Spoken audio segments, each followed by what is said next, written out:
Well, if you've been following our podcast for a number of years, you know who our guests are this week. Tom and Patti Burkett. They've been doing the Off the Beaten Path reports for the past 4 years and have a huge following in and of their own. And we are going to make them our interview of the week this week. We're going to learn a little bit about them, how they travel, and how you can find your own Off the Beaten Path reports as well. So join us now as we welcome Tom and Patti. Time now for the RV Podcast Interview of the Week. Interesting, entertaining, and helpful information about the RV lifestyle. Here's Mike with this week's interview. Tom and Patti, we got you for our interview of the week this week. Wow. Well, thanks. Does that mean I don't have a off the beaten path report? It might. We'll have one ready to go about Trinary, but you can use it or save it. Okay. Or we can talk about Trinary now. Yeah, since you just brought it up, people have no idea what you're talking about. We're at our winter camp out, and Trinary is a small little town that you just found. You went out yesterday for, you said, an hour or two, and you came back just before dark. Right. But you found the report, right? Yes, we went into town to the grocery store to pick up something we'd forgotten, and Patti found on the shelf there Trinary toast, and you can. Well, we knew about it from having been in the UP once before, and I don't know that we remembered exactly about it, but we saw the little bag. We bought some. It's kind of it's sort of like biscotti, but it's made with toast, and so it's twice baked, and then it's got cinnamon or cardamom or sometimes chocolate chips. Anyways, we said that made us pull out the map and figure out where Trinary was, and we're not positive whether it's Trinary or Trinary. So I think it's Trinary. Trinary, okay. And so that we pulled out the map, and it was like, well, it's only 76 miles from here. And we had been there once before, but we thought, well, we'd have to report on that. And if we go back, maybe we'll, we can have a little bit more conversation with the folks there and find out a little bit more about it. It's a Scandinavian thing. This toast from Finland, and the original settlers were Finnish of this area, and they brought this with them, and they started this bakery in 1928. And the bakery, this was one of their specialties, and people would come in and get it. And it's funny because it says on the package that it has a shelf life of a year. And if you can imagine toast lasting a year, that's pretty handy toast. Yeah, keep it there. So you went to Trinary. Right. And well, we'll hear it on the Off the Beaten Path Sure. report. Right. Yeah. You'll have to wait for the rest of the story. But the story right now is you guys. And we've been doing this now for years. You have just a delightful way of teaching us about all these awesome places you find off the beaten path. So tell us how that all came about. What's your background? And give us a little insight. What did you guys do? And are you retired? And what do you travel in? And how did this all come about? You could start. Well, we are retired. I'm better at it than Tom is, but I was a nurse for 34 years and worked in several different areas, but retired about 2 years ago. And Tom was a teacher. You can tell about that. But partly because he was a teacher, we did a lot of traveling during the summer because we were able to. I was able to kind of wrangle my nurse schedule to maximize time off. And we had 3 kids, so we've always done a lot of traveling. We have, and I think one of the things that's really influenced the way we travel now is that in those early years, those early 25 or 30 years when we towed a pop-up tent trailer behind the Suburban with 5 bikes and 4 kayaks strapped on top and the dog in the back end of the car, we went to all the national parks, and we went to all of the big things that, are sort of bucket list things that you might have. And so by the time we retired, we realized that we could just spend our time wandering around and doing what we wanted to do. We didn't really have a big bucket list of things to do because we'd done them earlier with the kids. And it's panned out for us and the kids because they're all travelers, and one of them's a park ranger, and they all really enjoy being in the outdoors and just getting away and finding something interesting to do. So we still like going back to those places. I mean, we still certainly have made some trips back, to Utah, and we've picked up some of the smaller parks that we didn't get to the first time around. But now we love to go to Glacier and Yellowstone. Yes. And But now that we are not under such time pressure, I mean, it was when I was working in the summer, in the summer when the kids and Tom had the summer off and I was the limiting factor, there were times when they picked me up at the end of my shift and we left and we literally got back 12 hours before I had to be at work. And so one of the real joys for us now is, we can just take our time a little bit more. And several times over the years, you'd fly home from somewhere where we were, like from Denver, and work for 4 or 5 days and then fly back so you could have another 2 weeks vacation. Right. So Now, your off the beaten path reports.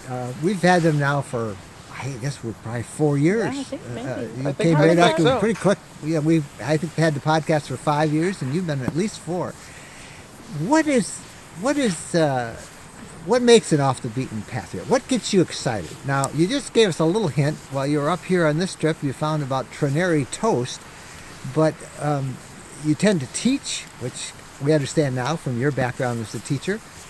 You were a science teacher, if I remember right. True. Huh? So, but you have an ability to pull the history out of these places, and this you can't hide the love that you have for these small towns. How do you two work together along that? How do you figure out what makes a story and what doesn't? Well, I think the thing that makes it work for us is that we really enjoy hearing other people tell stories.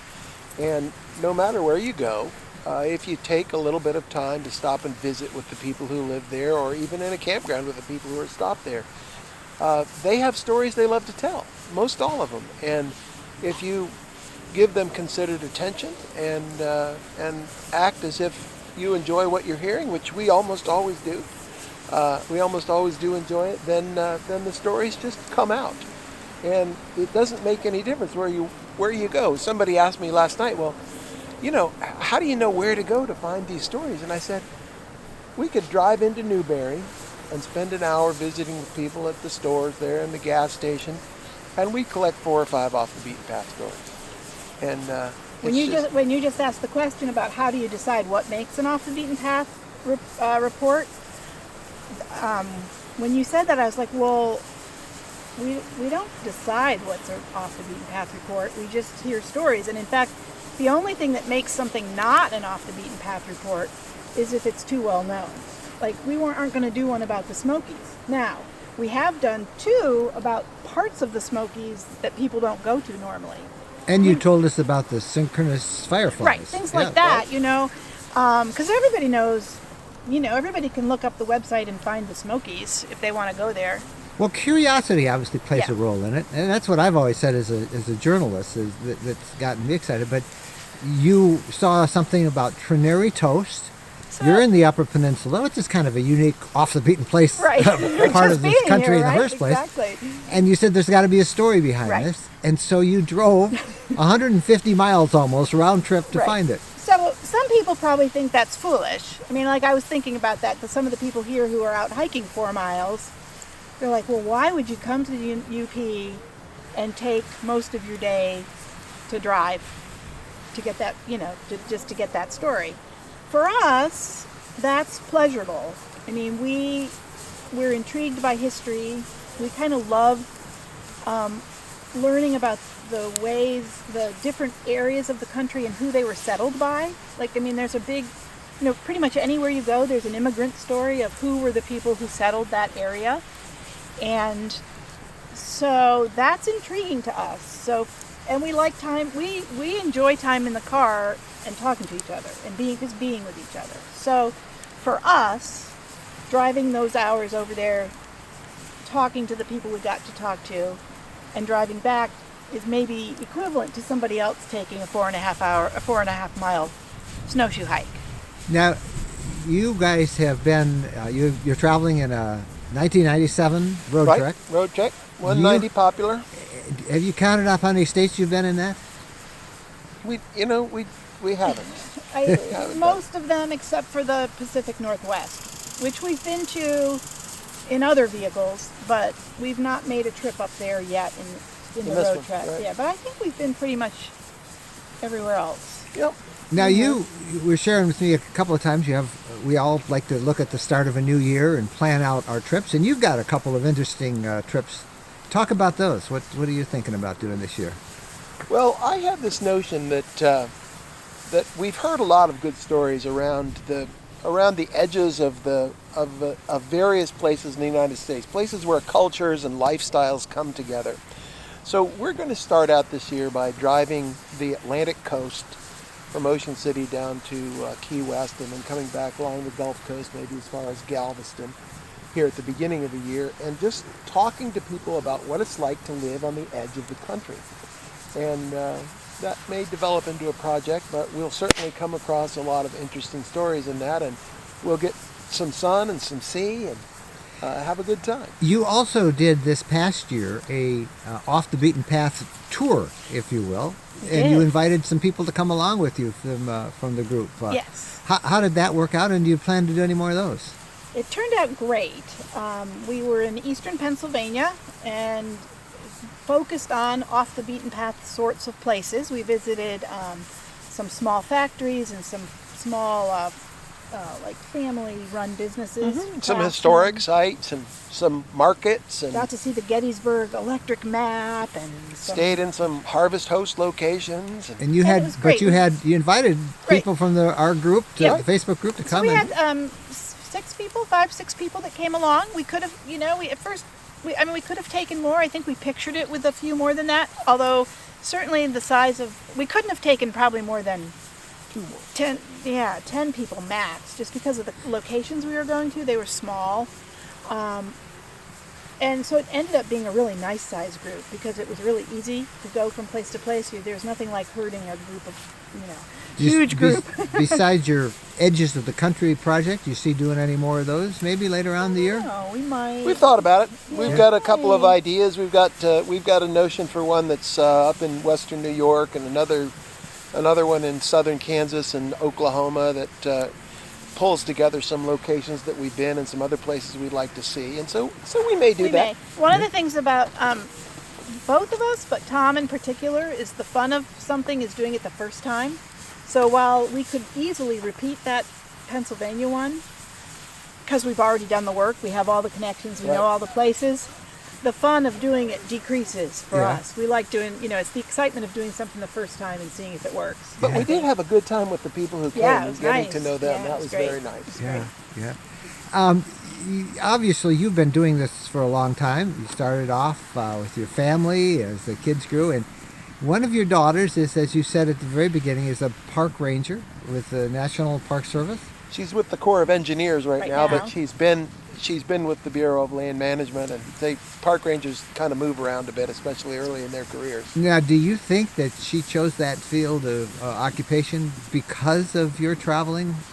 Well, I think it certainly influenced her a lot. I mean, I think those, she was, all of our kids, but she in particular loved getting her junior ranger badges. She, looked up to the rangers as people that, she admired and wanted to be like, and she loves nature, and she loves educating. I mean, I think one of her other sister is a teacher. She doesn't really feel drawn to like classroom teaching, but the work of being a ranger that she really likes is the part of educating people and getting people excited about the land and taking good care of it and nature.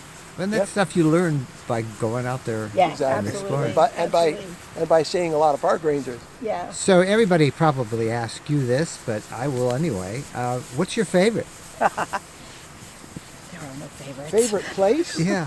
Do you ever have a favorite place, a favorite story that you've done? Well, yes. Oh, absolutely. My favorite is Gonzales, Texas. Yeah. And finding a roadside marker that commemorated the role of my great-great-great-grandfather in the Battle of the Alamo and the burning of Gonzales, Texas. And the story that my father knew, but he had never told me. And I came across this, and it just opened up an entire new chapter of the family history to me that was really exciting and a lot of fun. Okay, mine is different than that. Mine, hands down, was going to the Mermaid Bar in Great Falls, Montana. First of all, that there was even a Mermaid Bar there. And second of all, that we just happened to be there when the New York Times was there doing a report. And it was just this moment. We were sort of sitting next to some motorcyclists from Canada, chatting with them. Next to me was this NPR reporter from Alaska. Anchorage. From Anchorage. We just all started chatting, and she said, you know what? She said, do you feel the buzz? You know what's going on right now, don't you? And I was like, no, I just was excited because here we were at this bar that had mermaids swimming behind it. She said, well, the New York Times is here doing a story about the organ player and the organist, and she's been Piano Pat. We've been there for 50 years. 50 years. Anyways, And you just happened. we just happened to be there, and then we ended Right. up having our picture in the New York Times. Oh. It was crazy. I think one of my favorites, and you didn't go on this one, Patty, Oh. the Great Donut Trail Oh, right. Oh, I missed yeah. that one. in Ohio, I think. It was. Yeah. With Those the- are with some the of neat- them, with and the I'll neat- have to hopefully dig out, and I'll put links into those reports that we've done, and people can go back and listen to them. But as we end this interview, we get to know you guys a little bit better. But this is something anybody can do, isn't it? It is. Give them a couple of tips and hints on how they can discover and be a part of finding these awesome off the beaten path reports for their lives. Well, I think first of all, don't be afraid to ask questions and to try to connect with people. Tom's better at that than I am. Sometimes I'm like a little embarrassed and like, oh, I don't want to bother them. They look busy. So yesterday when we went to the Trennery Toast place, we asked to speak to the owner and we asked if we could have a tour of the factory. Now, it turns out yesterday she was doing a whole bunch of interviews and it ended up not working out that we could do it. You mean for job? For jobs, yeah. hiring She was people. just really Yeah. busy. She had like interviews scheduled. So, but like my personal tendency to walk in would be like, oh, I don't really want to bother them. They look busy. And if you approach people in a friendly manner and just out of curiosity of what they're doing, the most they'll do is say no, and often they're enchanted that you are interested, right? Almost always. Right. People love to tell their stories. They just love to tell their stories. And if you have genuine interest, then they will tell you with great gusto. Right. So I think that's my tip I have to fight that sort of internal thing of, oh, I don't want to get in their way. I don't want to bother them. The piece of information was it was a family-run business that had been there since 1928, and they had some things that showed that they were Finnish. There was a Finnish connection. That's enough to start asking the questions. And I don't know. The Trennery Toast Off the Beaten Path report will be coming, and we'll let them all listen to that one and even hear more of it. But And then I don't know what your tip would be. yeah, your tip for My number one tip is don't be in a hurry. there you go. I can't tell you how many times we've driven down the road and seen a little sign or seen a signboard. Once we drove by a church in outside the Smokies, and there was a sign that said potluck dinner Thursday night, and we were camping 20 miles from there, and we said, well, we'll just come back. And we came to the potluck dinner, and it turned out that the retired chief ranger of the Smoky Mountains was talking after dinner, and we got to have dinner with him and then listen to all of his stories, and that was fabulous. Or you see a sign, take the time to turn off the road and go and see what it's about, and more than half the time it'll be worth it. Yes. What is it about stories that connects us all? So, what is that thing about a story that just resonates with us all? Well, In everybody's story, you can find yourself. right. You can find things you do, things you're afraid of, things you've experienced in somebody else's story, and it makes you feel like, oh, this person and I, we could be friends. And then you spend a little more time and you find that, well, you're on your way to being friends. Right. Or sometimes or if you don't exactly see something that is your story, you see something that you admire. Like, some of these people that have these small family businesses, man, the dedication and the kind of putting their lives on the line to keep a small business going, sacrifice. We've talked to a number of people who said, well, I stopped taking a paycheck because I have employees that I just can't, I don't want to let them go. They depend on me. And, I don't know, I think there's some things like that yes, I can connect to that in some way. And then in another way, it just makes you admire, people whose lives are somewhat different than yours, you see, wow, that's not something I've really had to face, and you admire it about them. There's great spirit, and passion, and a will to be successful and to leave things better than you found them. Tom and Patti Burkett, you guys make things better than you found them. And I am delighted that we get to share all of your stories each week, and thanks for helping us to know your story a little bit better. All right, well, thank you.